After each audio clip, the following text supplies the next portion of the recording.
Hello and welcome to a special bonus episode of the Arseblog Arsecast right here on arseblog.com. How are you? Hope you're well. We don't normally do stuff on a Tuesday unless there's a Monday night game, but when the opportunity arises to speak to the one and only Ian Wright, who am I to say no? Nobody. That's who. So without further ado, the one and only Ian Wright. Hello there. Andrew, I love you, man. What's up? I love you too. Thank you. It's a good way to start a conversation. It's been a disappointing week or so for the team. We were in a good position. Top four looked, it's difficult, but still we're in a good position, and you've got two games, Crystal Palace and Brighton, that you think, okay, without being presumptuous or anything else, these are big points, and if we get those points, we put ourselves in a great position going into some of the more difficult games. But obviously it's been a bit of a struggle against Palace and a struggle against Brighton. How big of a bump in the road do you think this is? I think that they're two games, Andrew. As the games were coming up, you think to yourself, the way Palace are, the way Patrick's got them playing, the way Brighton are and how organised they are, especially with us, Andrew, we can't hide the fucking elephant in the room. We can't score goals, bro. We're not scoring goals at the kind of rate where we can score that goal if we're under pressure, and maybe when they're attacking us, score another one, and then bam, shut up shop. And against Palace, we couldn't get them off us, and Brighton very organised, and, they came there to stop us playing through our midfield, and, they stopped us because obviously, Partey. And then they just hit us. They broke on us. They broke us a couple of times, and unfortunately, Emil and Xhaka couldn't do their stuff because there's a lot of fucking weight on their shoulders. But at the same time, Andrew, going into those games, I thought these two games will be brilliant for us if we can do a smash and grab kind of vibe on these teams. We make sure that we're tight at the back. We give them those spaces. We frustrate their guys, Wilfred, Zaha, and whoever's going to be playing up front for them.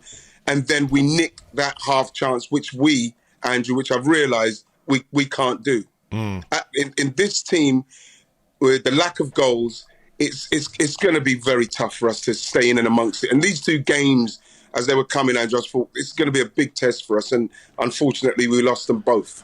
There's a lot of focus on Alexandre Lacazette, who, to his credit, did good work in the few months following the departure of Pierre-Emerick Aubameyang.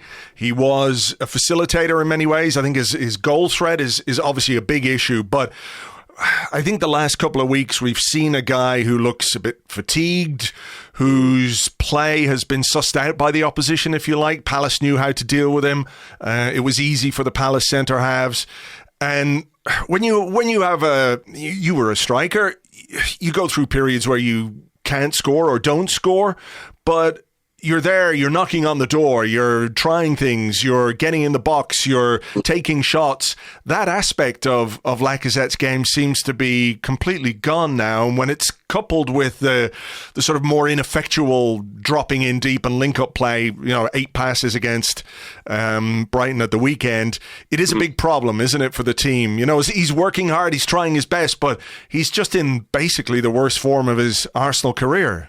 Unfortunately for him, because we went through a phase where people saying, yeah, he's not scoring, but, he's linking the play, and we're able to get things off of the fact that he's linking the play. Emil Smith-Rowe, Martinelli or Saka's benefiting from him doing their inverted running in. But at the same time, like you said, Andrew, once that's being figured out and other building of play is happening and you still haven't got your main striker in the places where he can make the move to get the half chance to finish the chance, is something that when you're not doing that, there's a team, when you've got a striker that's not scoring, and he's not scored for a long time now, I think he's got 4 goals in the season, 2 of them are penalties.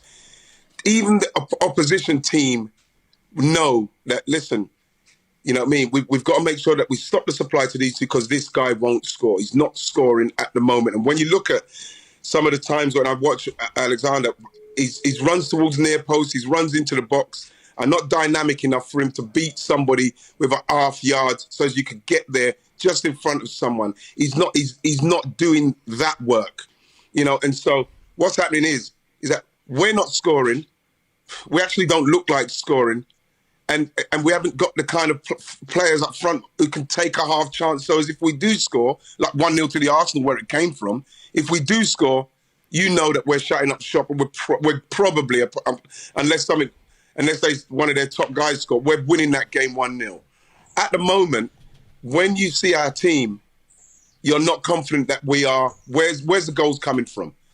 Where are they coming from? And the way Brighton played us the other day, they just negated us. We couldn't get the ball through our midfield. We couldn't kind of get the ball in and around to Erdegaard. We saw the fella Mwepu kind of like had a quite easy time with Emil Smith-Rowe. Not because Emil didn't play well, it's because he can't get the kind of service that he can hurt teams with. And I think that people have kind of found us out what we're capable of and what we're trying to do. And it seems quite easy to shut us down in this moment, Ange.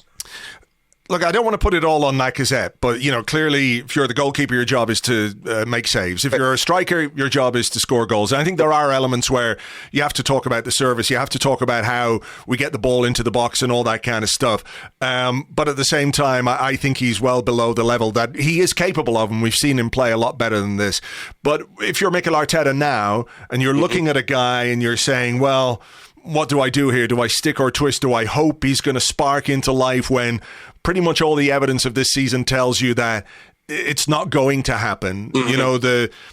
Even the Wolves game, for example, where he didn't score the goal, but he was there, and it didn't become like a confidence boost thing for him. The struggles are continuing. So if you're Mikel Arteta and you're saying, how am I going to get this team to score more goals?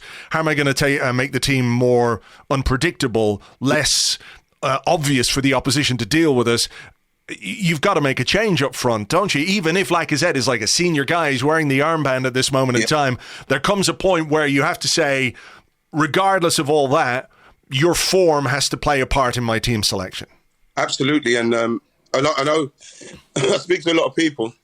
You can imagine, and walking on my main road when I'm going to do my stuff and that, there's so many Arsenal fans in and around us. And they're constantly asking, they want to see Martinelli playing up front now. Yes, Lacazette gives us a nice link-up play, but now people are finding that out. And, he's not getting, sometimes when he goes in and he goes over, he's not getting the fouls as well. So what's happening is that they're actually using the fact that Lacazette goes down, and the referees are kind of like onto that, and they're not even giving the fouls where you want your centre forward to hold it up and stop the play. They're not even giving us those fouls. So yes, he does link up the play, but I would try Martinelli, and for the last 5-6 games, whatever we got left, I'd probably say, right, I'd sit Eddie Nketiah down and I'd say, listen, I don't know what the fuck's going on in your head, but we've got rid of Aubameyang. You're an upcoming striker. We've got rid of Aubameyang. You was hearing a spell when he weren't scoring. You're hearing a spell when Lacazette weren't scoring. He's still not scoring. You're a centre forward, and when you're coming on, I'm not seeing it. So he needs that talk to say there is an opening as a number 9 at Arsenal for someone who can do this job, and you're young enough to do that job and get in the box. If someone had that chat with him, because when he's coming on, it does seem like a couple of times I came on against Palace, he looked okay, but not goal-threaty enough.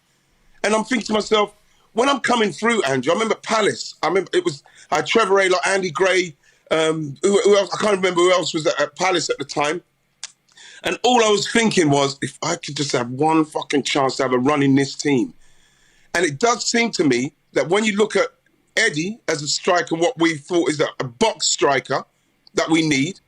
Martinelli, who is the guy that comes off the left like Aubameyang did. I'm already thinking, we've got replacements for Aubameyang and Lacazette. But what has happened to Eddie in respect of your particular job as a number 9 to take over from these guys? So that's one of the most frustrating things for me, is to see that there's a striker there that seems like, I don't know if he's going to leave or not.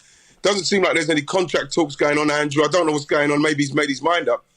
But if you're at Arsenal in London, a team that is so capable, the manager's kind of nearly there. He's got something, Andrew. I don't know what he's got something.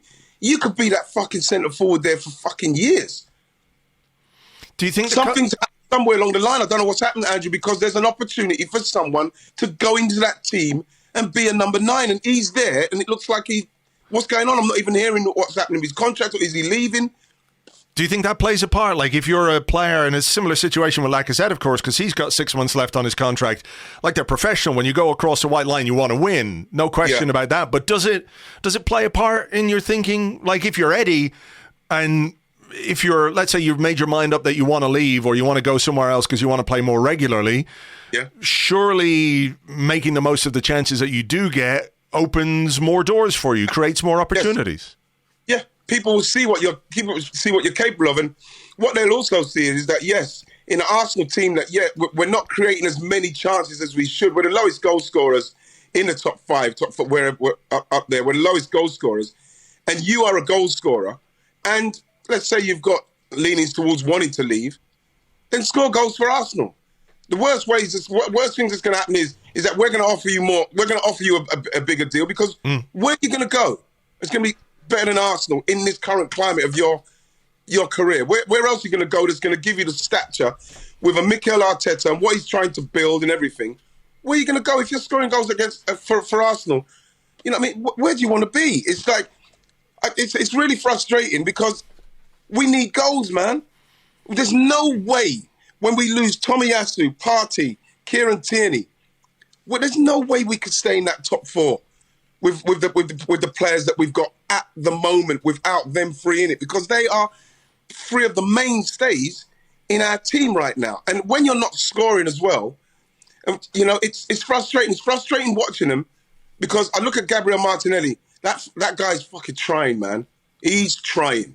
Right, we saw what he's against Liverpool. We see he's such a threat. Saka's trying. Emil Smith is in and out of it, Emil, and that. But like, the fact is that we're just short. We're short, and we're short because we can't score the goals that we need to stay in there. And I had to have a massive argument with one of my Arsenal mates the other day, because on Match of the Day, you don't get any fucking time to say anything, Andrew. You know what I mean? We're on there, got 30 seconds. I'm watching my team just get hammered by Brighton without laying a glove on them, really. And, the guys, and when I said, well, you have to fancy Tottenham to get into the top 4. Of course you do. They've got players, for a start, who can score. They've made some very good signings. They've strengthened where we were clearing out, Andrew. So I said Tottenham because they can score goals. And if you could score goals, you can have a fucking chance of winning games. It was always going to be the thing that hampered our top 4 chances was the goal scoring, the firepower, the lack of it. And he found something that worked for a little while, and now it's not working. So the onus is very much on Mikel Arteta to find something else that works. And obviously the injuries to Thomas Partey and Kieran Tierney, that's another risky run. When you strip out the squad, you streamline. If you want to be nice about it, you streamline the squad. But when you get a couple of injuries, it becomes very thin. And that was a factor, I think, particularly against Brighton at the weekend, because it was the Xhaka decision, and we can maybe talk about that in a minute. But he has to think about how he can generate more from the players that he has. And like, I looked at the team sheet on Saturday, and I saw Xhaka at left back, and I didn't like it, and I don't think anyone liked it. At the same time, though, I saw Martinelli, Saka, Smith Rowe, and Odegaard all in the team, maybe to try and offset that from an attacking perspective. It didn't work, but is that kind of what he has to do now, is to say, okay, we might be a bit defensively weak. We've lost Tierney, we've lost Partey, but there is potential, there's youth, there's energy, there's talent in these young players. Is it a case that he maybe just has to shuffle things around a bit to try and make that work? He does have to do that. He does have to shuffle that around. And one of the things we didn't want to, no one wants to see Xhaka at left back, but we don't want to see Saka having to go back there. Like, what's the other options? Cedric Suarez, over that side. I don't know. The thing, what he's doing at the moment is that he's trying to get the best out of a very thin squad, Andrew. That's basically what he's doing. Man's having to coach. He's trying to coach himself out of this situation. And to a certain extent, you want players to play better in what they're trying to do, because you need 8 out of 10s performances every week where we are, right? We're not getting that out of a few players. And so what happens is that the manager's having to try and coach our team into doing what he wants us to do. But at the same time, if you're going to play Xhaka at left back, you saw where the goals came from, especially the first goal, where it's down that side, because Xhaka is getting himself in a situation where I have to go out to him. I'm going to have to go out to him. So then he's left. So then we were left with 3 guys, and then that Mwepu blasts down each side. He's not used to that. He's used to being higher up in the field. That is something that Brighton will target. They targeted that. That was something that was targeted. So that's where they got their first goal from. And we can't underestimate how organised they are. And at the same time, we can't give the manager too much stick, because he's trying to do the best he can with the tools he has. You know, and that's I feel sorry for him, because all you need is you need a couple more players to play a bit better.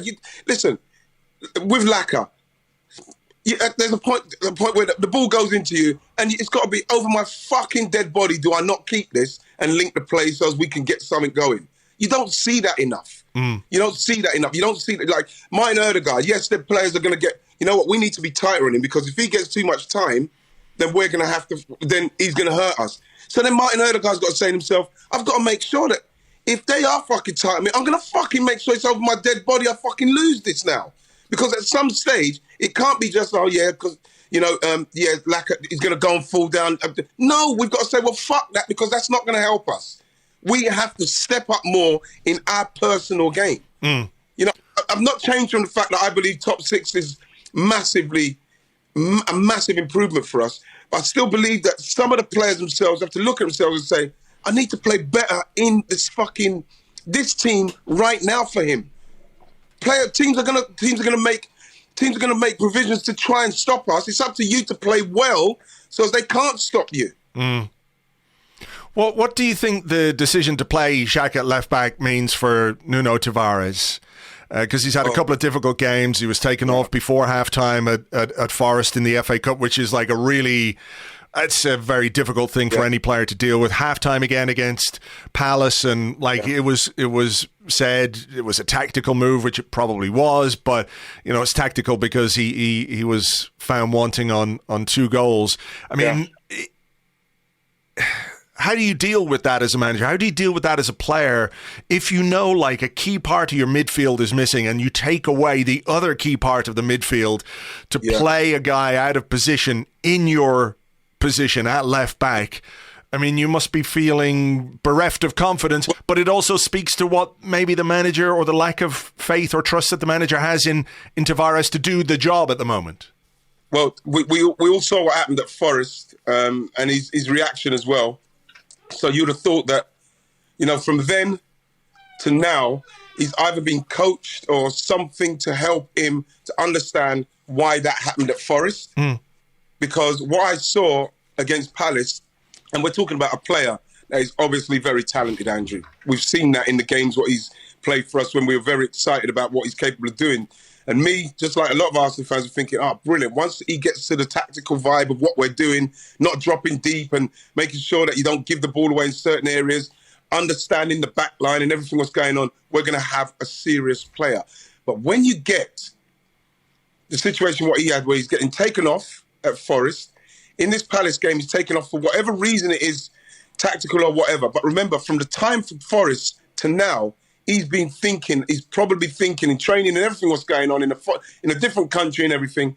I got fucking humiliated there, taken off. And Mikel's seen enough to put him in the team against Palace, but obviously not enough to say, no, I'm going to stick with him and leave him on there, because he's naturally left-footed. We need Xhaka in the midfield, and Mikel still chose Xhaka over him. So if I'm Tavares now, Andrew, I'm fucking worried.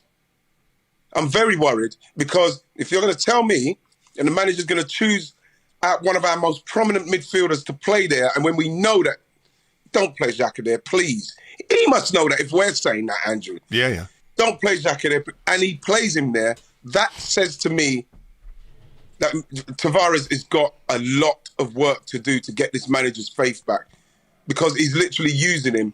He's using Xhaka when we all don't want that to happen, in a time where we've got a left-footed centre back, a left-footed left back, and we're not playing him. He must feel, as we speak now, on the floor. He's lower than the floor, snake's belly. Is that a recoverable position? Because, you know, some people might say, well, look, if you show faith in him and play him in the next game, you're sort of saying, come on, let's see what you can do. But Brighton was the game to do that in, surely, after the Palace game. Andrew, he should have. For me, and I won't say he should have, because like it's easy for me to look back now because I'm not watching Tavares in training every day. I'm not watching what his attitude's like. I'm not watching if Mikel's saying, right, this is his last fight. I'm giving him one more fucking chance. Because if I'm going to be totally honest, if you're going to play Xhaka there instead of him, it seems like the last chance is already gone because he said, well, fuck that. I get that impression, right? Simply because you don't do that. And for me, I feel like I would have played him there because of how important it is to have Xhaka in the midfield to give us that person that can maybe progress the ball to the next level of where we need it to go to. We didn't really have that, especially with Martin Odegaard being closed down. And they just fucking stifled us and we needed more. So for him to be not playing at all, it's not a good sign for him. It seems like he's already had last chance saloon. But like I would have probably, if this is why probably I'm not a manager, because I'd had to gamble on him. Rather than, I think that the gamble of him playing there and Xhaka playing in the middle would have been better than Xhaka playing out there and him not playing at all. Yeah, that's how I saw it afterwards, and I feel for him because he's a young guy in another country at a big club that needs to be going places, and it looks like at the moment he's not. He isn't in a good place. No, I mean maybe the gamble was the Palace game. Maybe that's what the gamble was. It didn't pay off and took him off at halftime, put Xhaka back there. But but then Andrew, if that's the case, in Palace you've got some forwards that can cause him a lot of problems. So the gamble surely would have been in the Brighton game where he wouldn't have had, like, we're not talking about Wilfred Zaha changing sides and all that sort of stuff and doing the stuff what he's doing. Because what he done to Suarez on that day was just like, it made me so fucking, I've wanted to cry. But the fact is that I would have preferred to play him in the Brighton game because it didn't feel like he would have had that pressure on him continually from that kind of winger. I don't think that would have happened. So, I mean, it remains an issue, though. So what does he do to fix it? Because the solutions are slightly imperfect. You could move Cedric over, bring Rob Holding in, move Ben White to right back. That's a lot of moving pieces. I know you mentioned Saka earlier. He's got the ability to play there, but when you're a team that's shy on goals, you need your best players up front, right? But then what's happened with Pepe? If you know what? As much as I would hate to see Saka go left back, I'd rather see Saka go left back or that change what you said there. You know, put Cedric Suarez there, play Ben White right back, bring Olgin in, whatever it is. You know, anything other than playing it where it's going to weaken us because all those players there, they know that. Cedric can play left back. When we bought him as a right and left back cover, for Christ's sake. You know, we know Ben White can play there. And Rob Holding, whatever you say about him, he doesn't let you down when he comes in there. He does the best he can. Now, if that's the case, if we're not going to do that, then you don't want to put Cedric there. And we have to put Saka there. And put Pepe on the right. You know what I mean? How many games are we talking about? You know what I mean? I don't know, because obviously Tierney's out for a while now, but we need to do something, Andrew, where we balance it up. We can't put Xhaka there. I think that we all know that. Yeah. So if we can't put Cedric Suarez there, that's something that we should have been thinking about ages ago when we signed the guy. We signed him as cover for left and right back, and now... Yes, he's doing it as a right back, but we need it in left back, Andrew. He's got options if he wants to do them. You know, he's got those options, but, you know, all I've been doing for the last, 4 days is I can't stop thinking about 3 days. I can't stop thinking about what we're going to do because I don't want us to slip away. I'm not bothered about fourth, Andrew, because I knew our team, we haven't got the goals in it. We haven't got the experience in it to sustain that with the way that teams are coming now. I'm feeling top 6. I don't want us to start dropping and then dropping back out into 8th and that, because I think that can have a detrimental effect on such a young squad. When we got there, we're in and around the promised land and we could see it in the distance, but it comes down to, have we got enough firepower to take us there? And it looks like we haven't at the moment.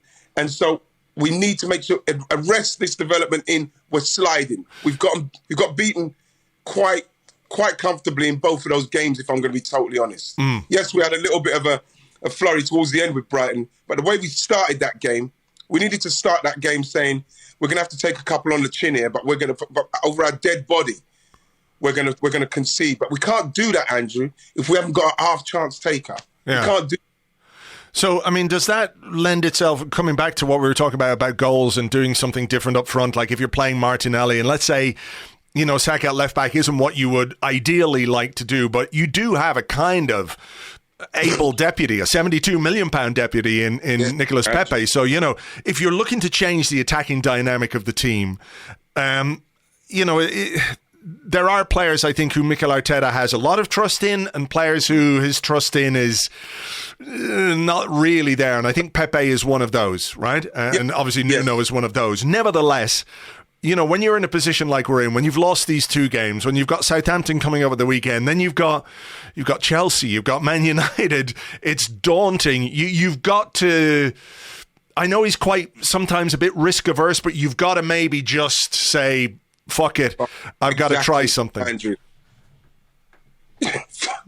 We both said fuck it at the same time as well, because the reason being, Andrew, is that if Pepe was a youth team product, a 10 million, 15 million pound player who he doesn't fancy because of this and because of that, whatever, I understand. But we're talking about our record signing, 72 million pounds, came back from the AFCON, didn't do too badly. And we are now in emergency. We're in an emergency situation, and our £72 million player can't even get on the pitch. These are the situations where you think to yourself, like I was talking about Tavares maybe he's already been in the last chance saloon.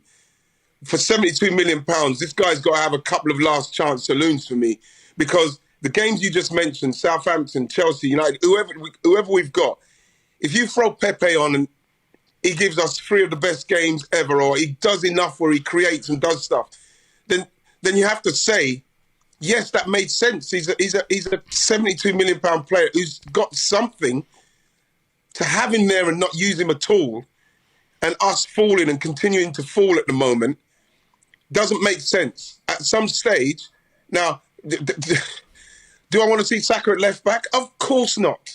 But what I want to see is, I know that if Saka's playing left back, as an emergency, I'm going to see more from Saka in there, trying to do whatever he does at left back, a Kieran Tierney vibe, than Xhaka. And then you're hoping, which is still a fucking shame for us, that our £72 million player could come on and actually do something for us. Because at some stage, man, you've got to have that fucking... every given Sunday fucking speech with this team. Andrew, I don't know what more to say, because when you look at them and how close they've got, it now needs the kind of rallying speech in that dressing room where they say, yes, they're going to try and close me down, Martin Odegaard, but you know what? I'm going to be strong, and Lacazette, they're going to try and push me in there and they're going to kick me over. I'm not going to fall over. I'm going to stay up. I'm going to make sure I get the ball to him so as we can get behind them. These things, this is the speech that's got to happen, because at the moment, Andrew, I can't see how we're going to do it without the goals, with them playing in the same frame of mind. What's going to change? People will have watched Palace. People will have watched Brighton and seen what they can do. So then what it does do, Andrew, it comes down to the individual saying, I've fucking got to do more. We need to get you in that dressing room to give that speach. Just play I'm this. only good on podcasts. As soon as I see the players' eyes, I fucking go to pieces. That's why I'm not a manager. But like the thing is, I could speak to people like I used to do it when we used to go in the Tuesday club. I could do my fucking speech. But like when the manager's there and they say, anyone got anything to say? I'll say, I'm down like that. No, I could only do it in argument mode. I have to be angry with somebody to say what I've just said, Andrew. Sure. So look, the last week has been really disappointing. I think it's sort of knocked us off our stride and really shaken the confidence of the fans and maybe shaken the confidence of the players themselves. But I think we have to remember as well that they were in a really good position, which is why this feels as bad as it did. And they didn't get into that position by accident. You know, it was based on hard work. It was based on defensive solidity. It was based on a bit of grind. Like, we prefer maybe a bit more panache, a bit more flair, whatever, but we don't necessarily have it. So we had to do it the way we had to do it. So it's kind of easy to forget that we got ourselves in this good position by doing what we could do well. So just to wrap up, like, what is the thing if we're looking forward and we're trying to find the thing that will give us a bit of hope, a bit of confidence? What is that for you? When you look at this team, you look at this squad, is it the ability maybe to change things, or is it, what might it be? Andrew, it's going to have to take something like what I just said about somebody out of the blue coming, and whether he throws in Pepe and Pepe puts in the kind of performances where he just rips teams to shreds, whether it's going to be Lacazette, all of a sudden he finds his form and starts scoring, because the reason we were playing well is because Thomas Partey and Martin Odegaard were able to progress that ball through the midfield, link it with Lacazette, Emil Smith-Rowe or Martinelli or Saka were getting inverted, and we're getting chances and we're scoring and we're doing well. We need that. We do need to get that, but that's only going to come from the players believing in themselves to do that. They've done it before, and I think that to a certain extent, teams didn't expect us to do it like we were doing it. Look at Thomas Partey's form for a while. It was amazing. Him and Martin Odegaard, it was beautiful stuff they were playing. We were playing really good stuff. Teams will watch that, Andrew, and they say, right, we need to stop it. Against Palace, even though Thomas Partey was coming off of his fasting, Conor Gallagher was all over him. And if it wasn't him, someone else was close to him. They know how to stop us. So what's got to happen? But now that he's out, we can't. So that's a progression in our team that's gone at the moment. So we've got to find that from somewhere. So it's going to have to come from Xhaka. Has to play in there with Odegaard. Xhaka's got to do what Partey was doing it to that level. Odegaard's got to find why he was playing as well as he was, and get that ball progressed to the front guys, and then into Lacazette. Lacazette's got to hold it and do those. It's not rocket science. I'm not going to sit here, Andrew, and say, oh yeah, but what's got to happen is this. That is what happened. That's why we played well. Teams maybe weren't expecting us to do that. Once they realised we could do that, it's up to those individual players to continue doing that and put that team under pressure. We have to do those. But it comes back down, Andrew, to what we started talking when we started talking on this podcast, to taking half chances. Because when you chances and taking chances change games, Andrew, changes your confidence, changes your demeanour. It makes your defenders defend even more. It makes you say, I've got to do that extra inch because we have just nicked that goal. We're under the cosh. And if we carry on doing this, we'll get another one. But at the moment, we haven't got it in us to nick the half chance and then get the other chance and then put the team we're playing against on the back foot. They start losing confidence because there's no team I'd rather not play against than Arsenal when Arsenal are confident and people are not tight on us. We murder teams. We've got movement everywhere. Partey, Odegaard coming off into those spaces, playing it into spaces where Lacazette's got a little bit more time. He turns. Saka's gone. Emerson Smith, Martinelli's gone. You know, when Kieran Tierney's playing, bombing around the left side. Tomiyasu down the right. We're absolutely animal in these teams. We need to get back to that, but teams know us and have worked us out. It comes down to the individual to want to continue to play that 8 out of 10 performance because that's what keeps you there. I hope I haven't gone too far around. I've gone too like fucking, tin hat stuff. But that's what it comes down. There's no formula. We've got to get back to that because teams have worked us out. Well, it's on the manager as well, isn't it? Just to sort of put something together that the opposition aren't quite aware of or aren't quite expecting. Yeah, exactly. Because what's happened is you put something together where we haven't seen players playing to their real capabilities. And when we saw it for that little time, we've ended up in 4th place. We can't ignore our goalkeeper's magnificent. We can't ignore, like, in recent games, for me, Gabriel at back looks a little... Against Palace, he looked very shaky. Looked very shaky. And I think that when you look at our central pairing, if you've got an aggressive front line from the opposition, Andrew, they feel like they can be overpowered. They can be overpowered. So what we need that confidence in front of them, and obviously from the goalkeeper, which we get, what gives them the confidence to say, well, bring it on. At the moment, they're under too much pressure. All right. Well, look, let's hope they can respond this weekend because the points are very much needed against Southampton, and then it's 2 massive games against Chelsea and Man United. But of course, you know, when you're playing teams in and around you, good results mean more. Not quite like the 6-pointers, you know what I mean? But they could change the mood quite considerably, couldn't they? If you can get some good results against those teams, and when they're there or thereabouts in the table with you too, it can have an impact on where you're sitting. Yes, it does. And the thing about it is, Andrew, I'm never going to knock this team because it's a young team, and Mikel's what he's trying to do. You could see it. We've seen it in our rise to that top 4 space. But obviously, we haven't got the capabilities of staying there. But I'm very confident in if we can get some confidence and goals, like I say, bring confidence. You know, then teams are afraid to play us because they know what we're capable of. If you give us the time, and that's what Graham Potter, that's what Patrick will know. You can't give these players time. It comes down to the players to say, I've got to make sure I find that because we have to hurt them. So I'm still hoping that we don't fall to the place where we're 8th again. If we can stay and get European football this season, it's progress. Top 4 is fucking really, we're really like, I heard people say overachieving. I wouldn't say we're overachieving, Andrew, because we've got a team that is obviously capable of doing that. But we haven't got the sustainability. But what we've got to do is not get carried away with the fact that we got there, but at the same time, we don't want to slip out of this top 6 business. No. Big, important stuff for the summer as well, and squad building and all that. But that's maybe a conversation for another day. Listen, we better leave it there. As always, it's a pleasure, Ian Wright. Thank you very much. Thanks, Andrew. Like I said, I love you, bro. Thanks a lot. You do great stuff. God bless you. That was Ian Wright, and thank you very much indeed to him. It's always a pleasure and a privilege to talk to him, and hopefully he got a few things off his chest in that particular conversation. Hope you enjoyed it, and fingers crossed that we can get ourselves back on track starting this weekend. Don't forget, you can get more of Ian Wright on his own podcast, Wrighty's House, which is out every Wednesday. This week, he's talking to former Arsenal defender Jill Roord.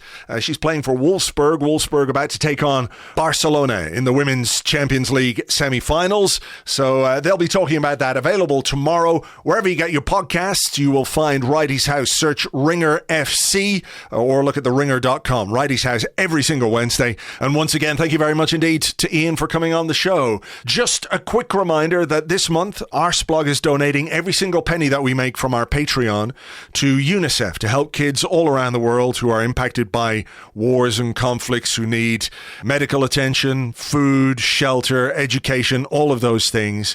So if you want to sign up for our Patreon, you get access to everything that we do on there, and you know that this month your money is going to a good cause. It's patreon.com/Arseblog. Patreon.com/Arseblog. Right. Let's leave it there for this special Arsecast edition. We'll be here later in the week with more, of course, looking ahead to the game against Southampton. We'll have a preview podcast on Patreon later in the week as well. So join us for that. For now, though, thanks a million, and we will catch you on the next one. Cheers. Bye-bye.